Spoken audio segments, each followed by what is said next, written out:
உத்திரட்டாதி 4 பாதங்களும் ரேவதி 4 பாதங்கள் இருக்கிற ராசி அதிபதி யாருங்க அப்படின்னா ஒரு குரு பகவான். நல்ல சந்தர்ப்பங்களும் நல்ல வாய்ப்புகளும் பெறக்கூடிய நிலை இருந்தாலும் இன்னைக்கு விரைவு சந்திரன் 5 குறைவன், குழந்தைகள் வழியில செலவு இருக்கு. ஒரு ஆன்லைன் ஷாப்பிங்ல ஒரு ஆர்டர் போடுறோமா பையனோ பொண்ணோ, நீங்க வேண்டாம்னு சொல்லுவீங்க, அதனால கொஞ்சம் சங்கடமா இருக்கும். இருந்தாலும் அதையும் மீறி அவங்க போட்டுருவாங்க, வாங்குவாங்க. அந்த மாதிரி செலவுகளும் உங்களை அறியாம கொண்டு வரும். குழந்தைகள்னால வரும். இல்லை அவங்களுக்கு ஒரு ஃபீஸ் கட்டுறது, மற்ற செலவுகளை நீங்க ஒன்று பண்ணலாம்.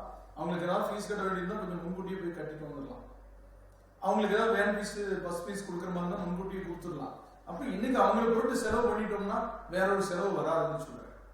புரட்டாதி நட்சத்திரக்காரங்க இன்னைக்கு வந்து வெளியூர் பிரயாணத்துல கொஞ்சம் எச்சரிக்கை கவனமா செயல்படணும். செலவுகளை கட்டுப்படுத்த நீங்க அம்மனை கும்பிடுங்க. உத்திரட்டாதி நட்சத்திரத்துல பிறந்தவங்க வந்து சிவனை வழிபட சிரமங்களும் குறையும், செலவுகளும் குறையும், மன நிம்மதி கிடைக்கும், சுபகாரிய தடை விலகும். ரேவதி நட்சத்திரத்துல பிறந்தவங்க அம்மனுக்கு தீபமேற்றி வழிபட, முடிஞ்ச பாலாபிஷேகம் செய்து வழிபட உங்களுக்கு குடும்பத்துல இருந்து வந்த கடன் சுமை நீங்கும், வழக்கு சம்பந்தமான விஷயங்களிலிருந்து விடுபடுவீங்க. உறவுகள் வழியில தெரிஞ்ச குடும்பத்துல வரன் அமையறதுல மகிழ்ச்சி இருக்கு. இவங்க தானா இவ்வளவு நாளா எங்க இருந்தாங்க, இப்ப திடீர்னு இப்ப ஏன் இவ்வளவு நாளா சொல்லல அப்படின்னு அதுக்கான நேரம் வரும்போது சொல்லுவாங்க.